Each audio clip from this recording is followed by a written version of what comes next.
Hello, you're welcome to Motherhood and Beyond. This is Monami and Obapa Queer. oh, grrr. Hi, Sarah. Hi, guys. Actually, hi, guys. Hope you're doing well. First, what? No, it's not first. It's the third episode of 2021. This is weird, but it's our first ever video episode. So we're very excited. Right. And Yeah. we have a few guests with us. We have Sarah and we have Bridget with us. Bridget will be joining us shortly. And today we're talking about something a little bit different. We thought we'd talk about, coronavirus is a hot topic. So we thought we'd talk about the vaccine and stuff like that. So we brought in Sarah and Bridget because they both work at the NHS, and Sarah's actually a clinical researcher as well. So she has the knowledge. She knows what she's talking about, guys. So yeah, Sarah, introduce yourself. Let the people know who you are, what you do. I've already kind of said it, but sorry. You've done it for me already. Thank you for that. I don't think I've done a better job than that. So yes, my name is Sarah. I work in the NHS. I'm a nurse, renal trained, and I'm also, a clinical researcher. So yes, that's me. Okay. So obviously, the big question. No, this Okay, thing. your head. Yeah, I'm gonna have Please to don't move again. I'm gonna It's do like it you this keep way. escaping. You keep getting lost in the thing. I know, right? It's getting on my nerves. Hold on. I'm gonna stop that because it's getting on my nerves.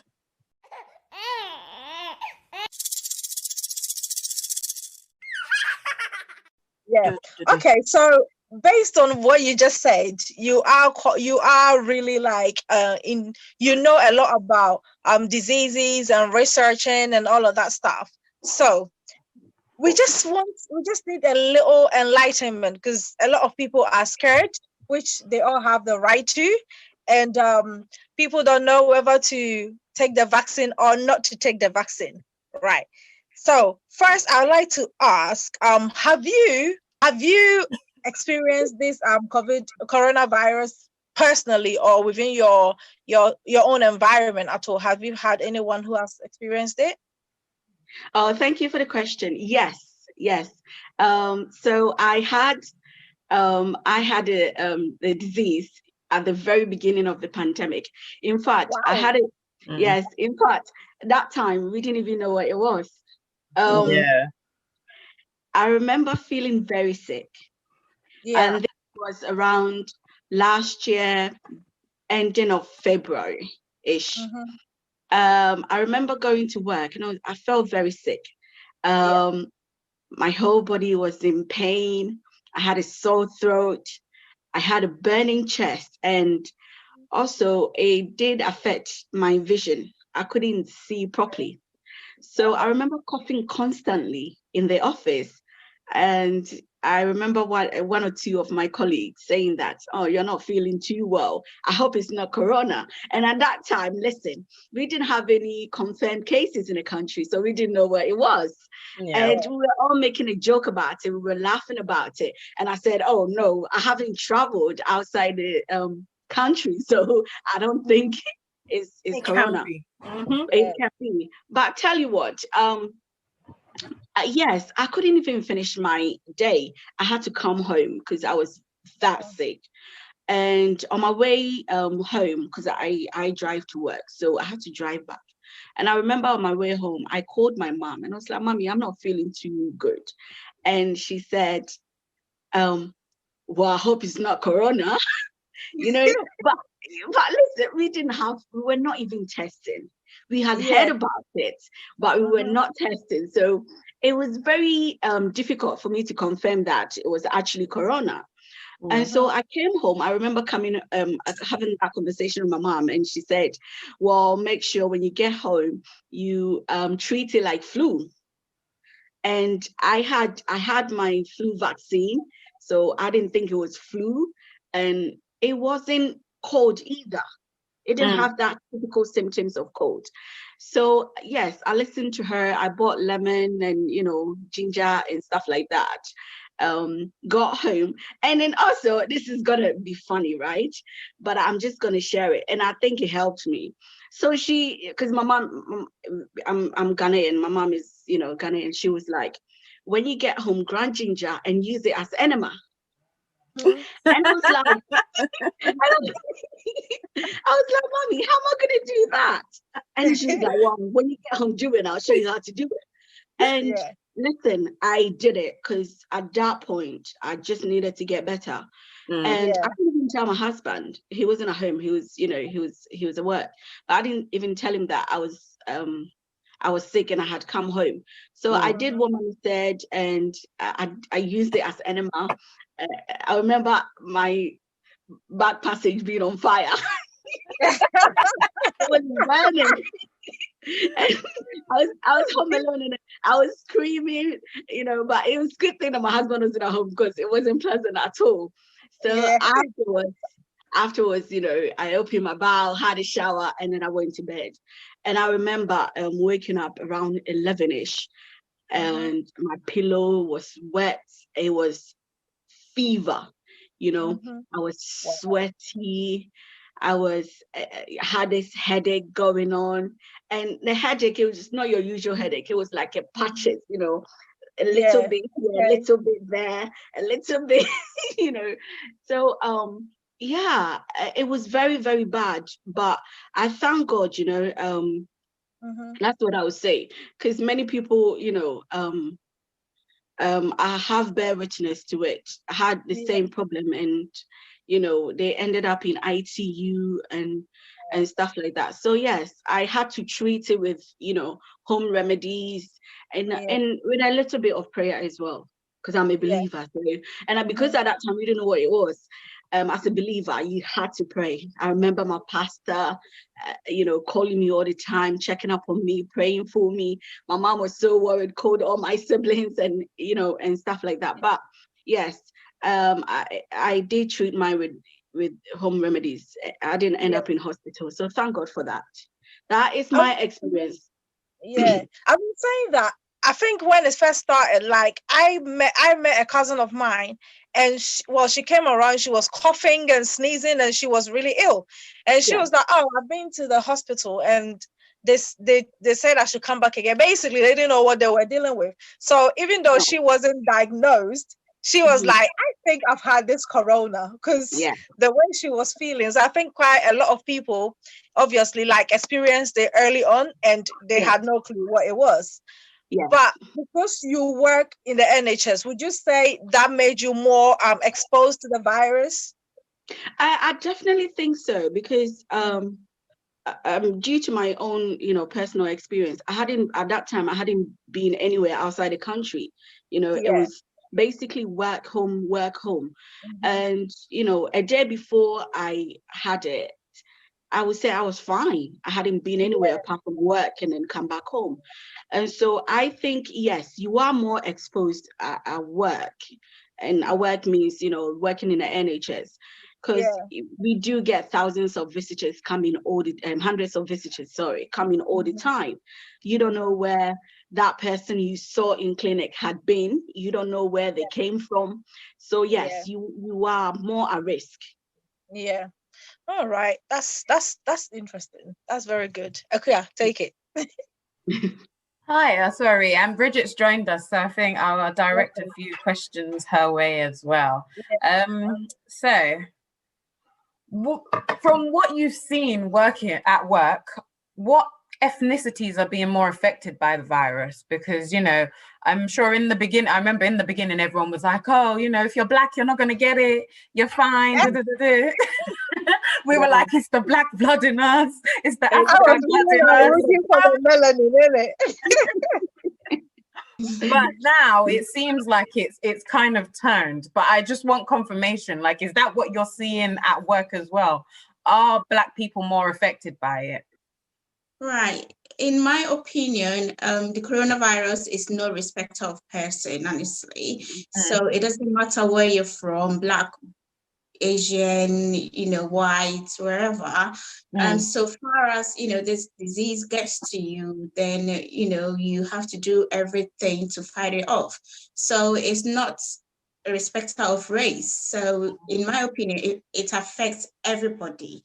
And the thing is, unfortunately, if your immune system is, weak, then you stand, more chance of it, affecting you even worse. So yeah, to me, everybody should do, whatever they can to protect themselves. Yeah. Okay. And actually, I just realized we didn't ask you to introduce yourself, Bridget. So tell us a little bit about yourself, what you do, how long you've been working for the NHS, Okay. Right. As you know, my name is Bridget. I work in St. Thomas Hospital, Westminster, in the eye department as an ophthalmic technician. So I basically check people's eyes. But working in the NHS, I know I'm not in the COVID area per se, but overall, in the NHS, we see how the coronavirus affects us, work everywhere. So I feel it. I do feel it. Yeah. Absolutely. And you say that people will say that you're not in the core area, but obviously, like you said, you've seen it happening. I'm sure it's a lot quieter there these days as well, because, reduced restrictions on how people are coming and going and stuff like that. So, yeah. Yeah, so the thing is, back in March last year, last year, we had to reduce the clinic because in my department, we see, if I'm not exaggerating, we see over 300 people in a day. It's a very busy department. Yeah. And then this happened, and then we had to reduce the clinics. We had to, make sure that people are not close together in the waiting area, So we had to reduce the clinic, and then we had to check temperatures before you come in. We had to put on these, masks and stuff, just to protect ourselves. We had to make sure that the equipment we used are sterilized and clean every time. We had to make sure that we put a protection shield in front of the, the equipment we use between us and the patient. So I would say it just turned everything around, how we do our, daily activities, how we work. All of a sudden, I had to clean my equipment quite a lot. And then, some of the patients would say, you guys have been doing a lot of cleaning these days. And I'm like, you know what? I think we should get more paid more for that. Because it's like, every patient, you have to make sure, and they're looking, the persons are, sometimes I do, ophthalmic imaging, and then the patient will be sitting there and in front of the machine, and I have to make sure that I'm cleaning so that they see I'm cleaning, and then they'll be looking like, is it here clean? Is here clean? Like, they're obviously anxious. They want to make sure that they're not gonna, go home with any kind of disease. So it makes the work, I won't say difficult, but a little bit straining for us. Yeah. So it affects us. Absolutely. Yeah, I can definitely understand that. Like now, even when we look at parents at home now, parents are teachers now. Yeah. Like, everything is so Listen, you bringing this up, I don't know, maybe we're going to discuss that later, but it's not easy with, homeschooling. It's not easy. I wasn't, so the first corona, when we had a lockdown, I was busy at work, so my husband was doing the, home teaching stuff. But now I have to help out as well. Yeah. So when I come back from work, I take over from my husband and go over whatever is left with the kids. And it's not easy. I'm screaming, I am yelling, you're trying to get their attention and they're jumping on the sofa. It's hard. It's really hard. And they do quite a lot of work as well. I'm wondering, why are they giving so much assignments? Like, they should know some of us are, work. It's hard. Yeah. Like, I got 2 kids and 1 child, 4 assignments. I'm like, wow, when am I that's a going lot. to sleep? That's a lot, yeah. That is a lot. I just want to ask, because even what's his name, you don't work directly with people who have corona, but then you still meet customers all the time, or patients or clients, where you guys call them, you still meet them all the time. Do you feel like you are putting yourself and your family at risk by being at work? Oh yes, even now. So after the lockdown, when we had to reduce the clinic, it was like a backlog of patient that we weren't seeing. So when we resumed activities, when everything came a little back to normal, we had to pull everything, all these patients we haven't seen in a long time, we have to try and see a lot of people. It became really hectic, very busy. It's still busy. We're trying as much to do as much as we can till everything shut down completely. So we're trying to see a little bit more than like before. But then the issue is, you see, like Sarah said, we're seeing people from all walks of life. You don't know where they've been. They just come in close contact with you. My job, I am in their face, like literally. And sometimes I always say this, when I am putting in the drops in their eyes, I can feel their breath on my hand. Oh wow.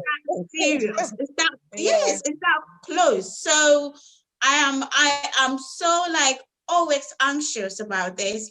And my matron goes over the ward, the department, just checking that everybody has full protection, thing on. So it's really, really scary. So scary. And now a lot of my colleagues are down with the disease. So it's even much more scary. They are saying the new variant, or it's spreading a lot faster than the first. Yes, when it first started. So it's, I mean, like, so far since the pandemic broke out, I haven't spoken to anyone who works directly in NHS or in healthcare at all. So there's been times that we all think there's conspiracy going on, especially when you watch too many videos on YouTube and you read a little too much. So there are a lot of conspiracies, and which we have definitely all heard something. Is there any truth somewhere at all that the government is trying to get us, and it's all about what's the word? What's that thing called? 5G? I thought 5G was supposed to be in the phones. I was planning to get a 5G phone. That's when I got money. Like, seriously. Well, maybe Sarah, take that over. Thank you for the question. Back to your question, you asked, Mommy, if Black people are more at risk. Yes, we are. Really? Oh, wow. Yes, we are. You have the numbers to show for it. And the reason being is because of our environment play factor. And environment, what do I mean by that? Where we live. Because obviously we all know, the history and all that. You go to a typical council flat, you can count how many white people live in that council flat. But so majority will be Blacks. But this is an example. You live in a council flat, let's say 4 flats or 8, and 4 or 8 people are white, and then the majority will be your Black ethnic group, and then the rest will be your Asian. Now, we all live in the same flat. People go out and they come in. You don't have any control whatsoever where they go. Have they cleaned their hands where they've been? You don't know that. And then there you come in, you open your gate to get into the flat. You touch the doors, the lift, you press it with your finger and all that. You pick a lot of things. And so, yes, we are more at risk because we've been neglected, and we know that, right? We know our history. We're not going to go into that. We are more at risk. We are dying. And you know, they have I think last year summer there was a publication, they did publish some paper, and then it was about this corona disease, how it affected the Black Asian ethnic minority group. It affected most of us than the white counterparts, you know, because these people, listen, they live with their nuclear families, not extended. So therefore, when their kids come to school, you know, they clean the door handle, you know, there are some measures in place. We don't have that, unfortunately. We don't have that. So yes, it does kill us more than them. And back to your question again. What was the question? Sorry. Do you think any of the conspiracies? Yes. Do you know what? There is always going to be conspiracy about everything, about even the air we breathe, right? Yes. And if you work in a healthcare settings, then you know that there's nothing but we are at war, basically. We are at war. Why do I say that? Mami mentioned a lot of our colleagues are sick at home with coronavirus. You know, me having it myself, I know how it feels, and it wasn't a joke. You know, my mom had it as well. It wasn't a joke. I know a friend, doctor of mine, she's a consultant. She ended up in ITU. It wasn't a joke, right?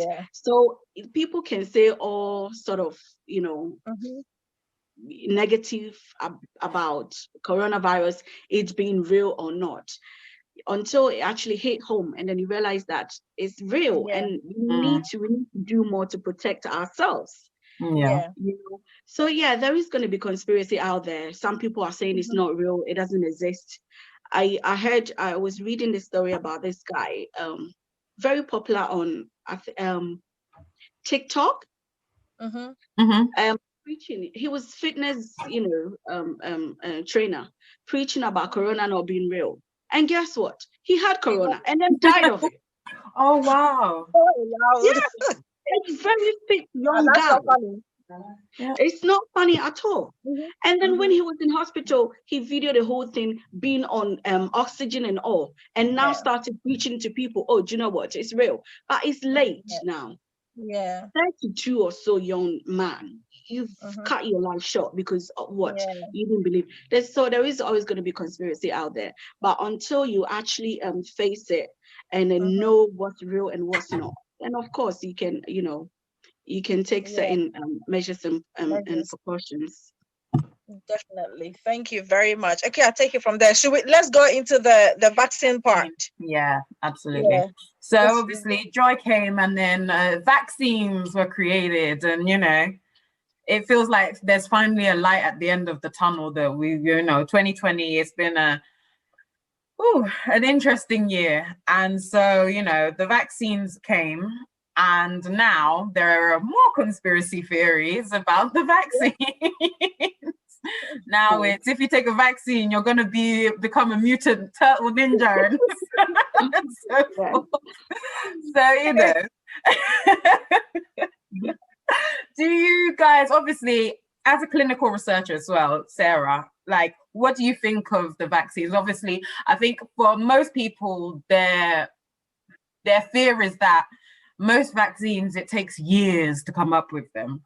But this one has come out of nowhere in less than a year. So they're like, oh, like, this is not something I want to do. So, yeah, I don't want to be a guinea pig as such. So I think if you kind of, as a clinical researcher, if you let us know what you think and why it's come about so quickly. Yeah, well, I think we all have to play our part in you know, spreading the word out there.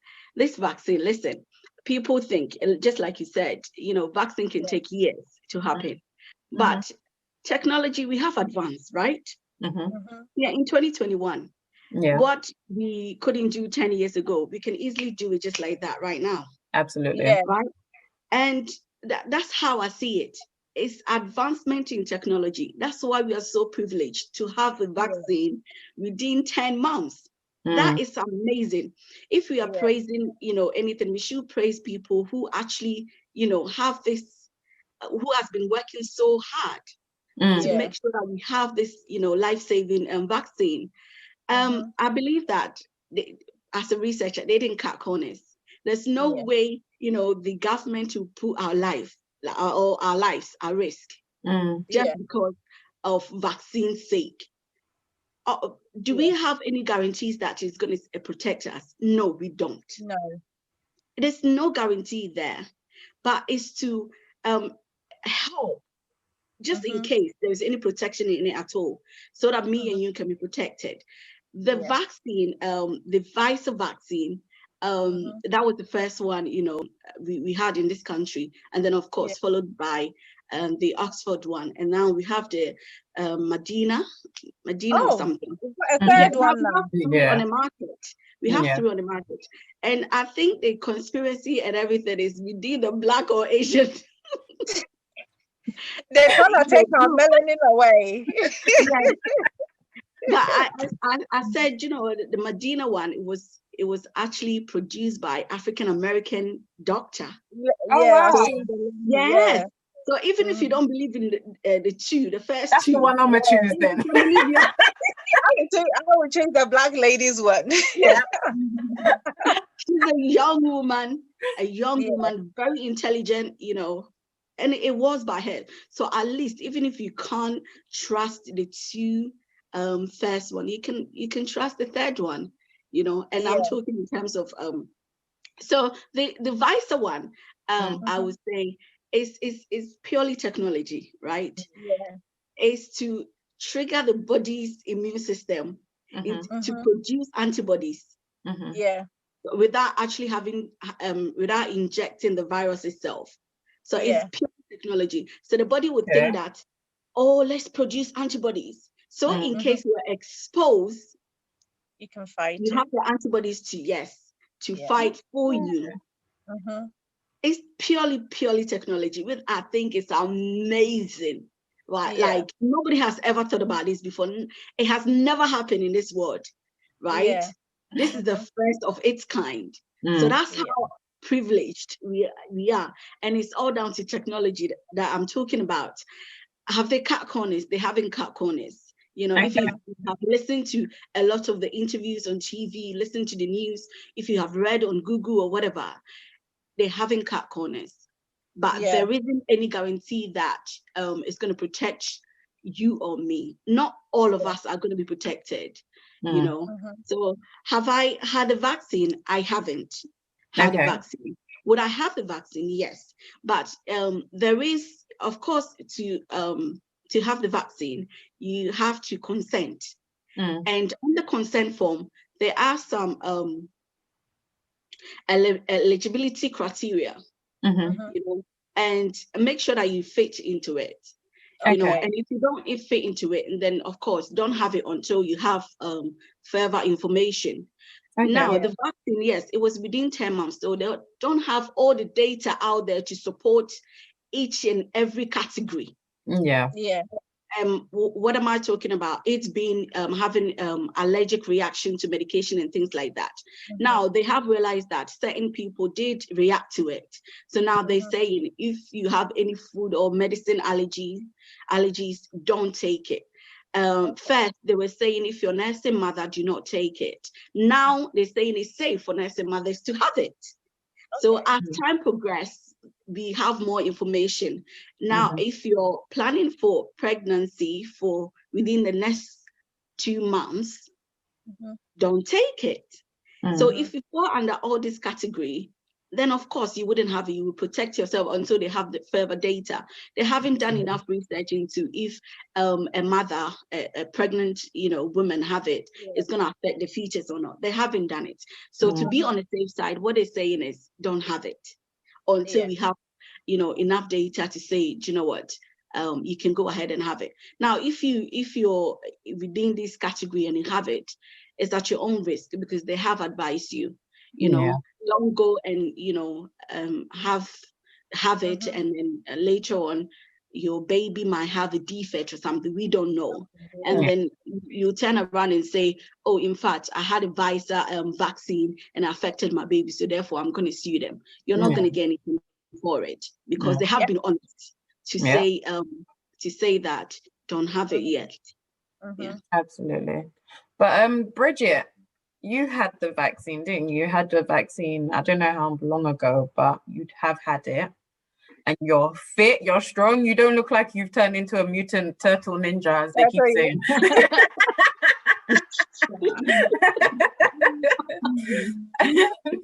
So can you tell us your experience? Yeah. Okay, so I will go back to your question of why is the vaccine in so early? And so I feel that this disease is spreading like wildfire, and of course the government, and not even the government alone, we had to do something. People in healthcare, government, wherever, whoever did the vaccine, researchers, they had to do something. Absolutely. Because we couldn't sit down for this, disease to take over the world. I mean, it's already taking over our lives. So they had to do something. So if it was supposed to take 20 years, 10 years for a vaccine to come, I mean, at the end of the day, the vaccine is here.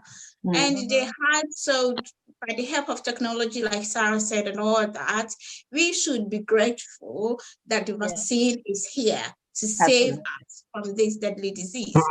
So I made a conscious decision to have the vaccine.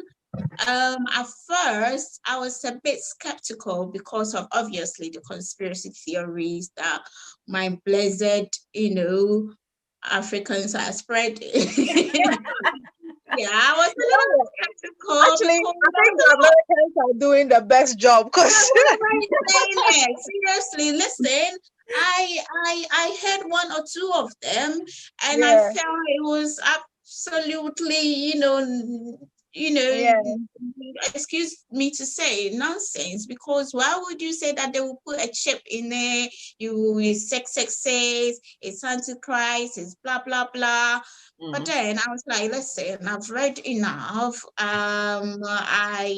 Excuse me to say, I'm educated, civilized. So why would somebody tell me this is Antichrist or 666 without any proof, and I'll believe it?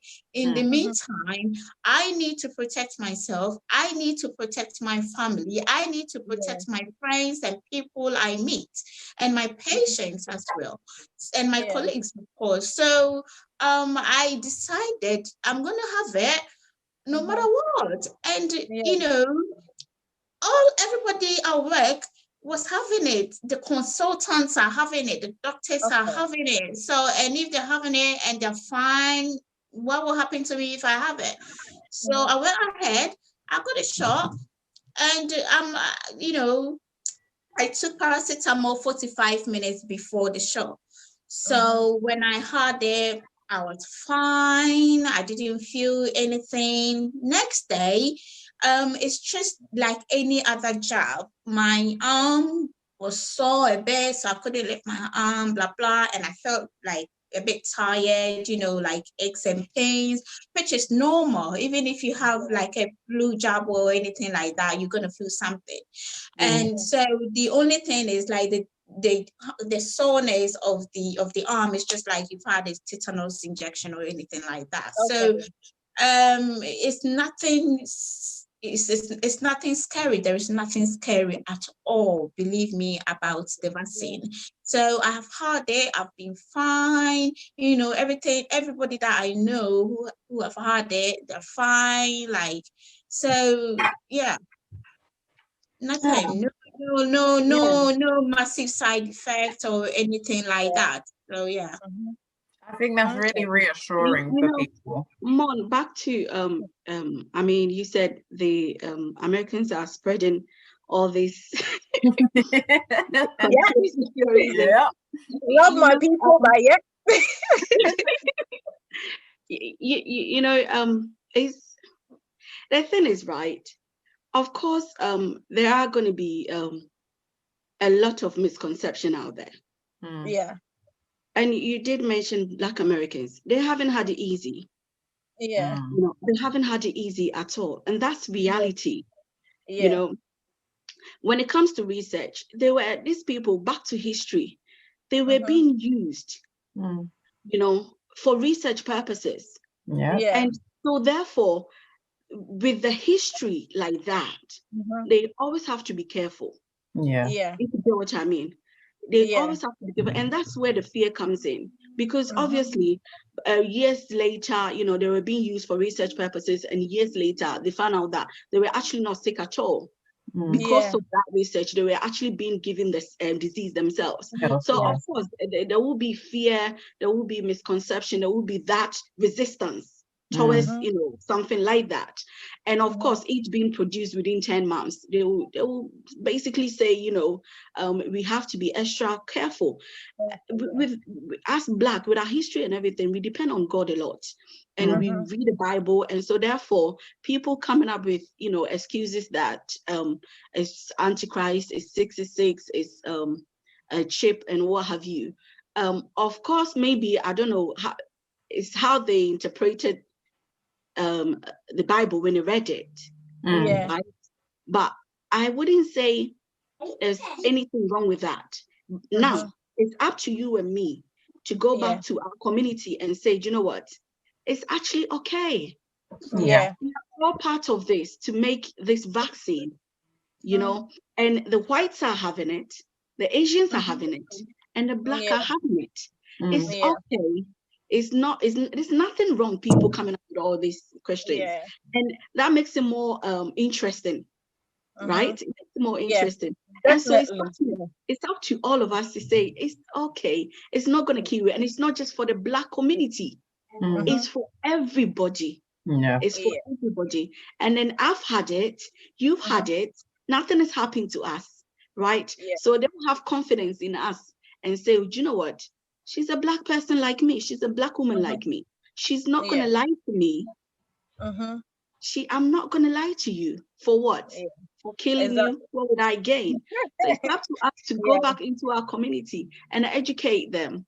You know, many people, and to be fair with you, it's not those who haven't been to school or not educated. Even the educated ones are still doubting this. You know, so I wouldn't say it's up to just, it's got nothing to do with education. It's just our mentality and our history. And we need to take the time to go back into our community and preach to them and say, you know what, it's actually okay. I mean, I think 3 people within the past 2 weeks have called me and they were like, oh, I've been asked to come and get a vaccine. I don't know what to get or whether to go or not. Should I go? And I've always said to them, you know what? Nobody knows what was in this vaccine. We've just been told that is going to, in a way, protect us. That's what we are all hoping for. So I say to them, you don't have a choice in this situation, because whether you take it today or next year, you're still going to take it. And the response was, we are waiting for people to take it if they don't die. Then they'll go and take it. So it's, as you are saying, it's something we have to make our community aware, because like, science is taking things, is progressing life, and if science is giving us something, why not? We only have a choice to try. Because at the moment, the way this virus is killing people and the way it's spreading is like, I feel like I'm stuck at home. Like, let me tell you one funny thing. The thing is, you know, I feel everybody should have this vaccine. That is my advice to everybody, especially Black people. But the sad thing I've realized is, I know some, you know, pastors and some head of churches are just, you know, advising their congregation not to have this vaccine. That is obviously, it's all schemed up by the government. They want to control whatever they want to put chip in it. Is the end of the world, like the Bible promised or said. So imagine a man of God leading over 2,000 people, and then filling them with this, or feeding them with these ideas. That's very dangerous. People say, because he's a leader. 2,000 people will say that, oh, my pastor says this, that. There's no way I am going to have the vaccine because I don't want to go to hell. Yeah. Okay. So it's really, really, really hard. I think we have a lot of work to do, because if somebody is hating 2,000 people and telling them not to have the vaccine, obviously 2,000 people are not going to have the vaccine, and the 2,000 people standing at risk of catching this vaccine disease, spreading it, and getting sick or God forbid dying from it. So it's really, really, really, really, really hard, and we've got a lot of work to do. The funny thing is, at work, my friends and I were like, oh, those of us who've had the vaccine, we don't care. Oh, we know we are going to turn into zombies. And you guys who are not having the vaccine, if you turn into zombies, we're going to be eating you. Yes. We're going to be eating you. So if you take it or not, we are going to die as a point. Just joking. That's just a joke. But on a more serious note, I feel everybody needs to be educated about this disease, especially because some people think, oh, it's still not. It's this. All coronavirus thing is all made up. There's nothing like coronavirus. It's until you catch it, until you die from it, then you know that this is real. This is absolutely real, and it's affecting, and it's sad because I know luckily back home they've got good weather, so they are out and about, going on their activities, enjoying themselves, but that shouldn't stop you from protecting yourself. The thing is, maybe you're not seeing it as bad as we're seeing it here, but it is very, very, very serious. So everybody, no matter where you are, you have to take this very, very serious to protect yourself. Even if you're in the church, wear your mask, please. Yeah. It's not that difficult. Put on your mask when you get out of the church and you feel like you are in a big space enough where in a crowd, and you can take off your mask.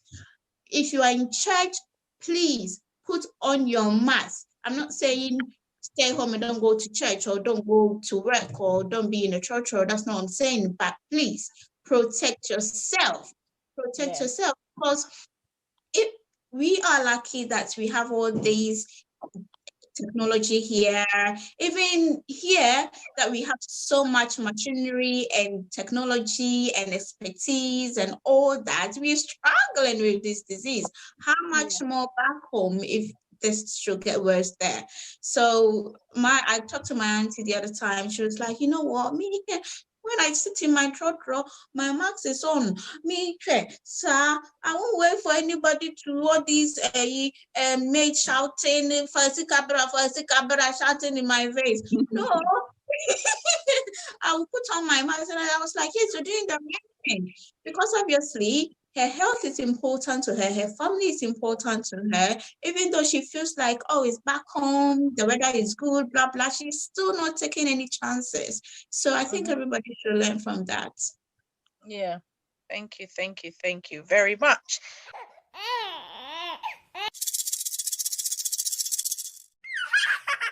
All right, guys, thank you so much for joining us today. As you've heard from our beautiful ladies, coronavirus is real, it's deadly, and the vaccine is probably our breakthrough opportunity right now. So we're just trying to basically beg everyone, go and get the vaccine once you're given the opportunity to, because you never know what's going to happen. So go take it. People are not dying from it. It's just little minor headaches or whatever that you will get, but it's better to obviously get the vaccine and be safe than, risk your life. Don't forget to follow us on all our social media handles. Now you can find us on YouTube as well what's the name? Motherhood and Beyond. Yes. You can finally see our faces. We tried to look beat for today. I did not try. That was only. So we'll be here again in 2 weeks' time, not next week. In 2 weeks' time. Have a good weekend, everyone. Bye. Bye. Bye.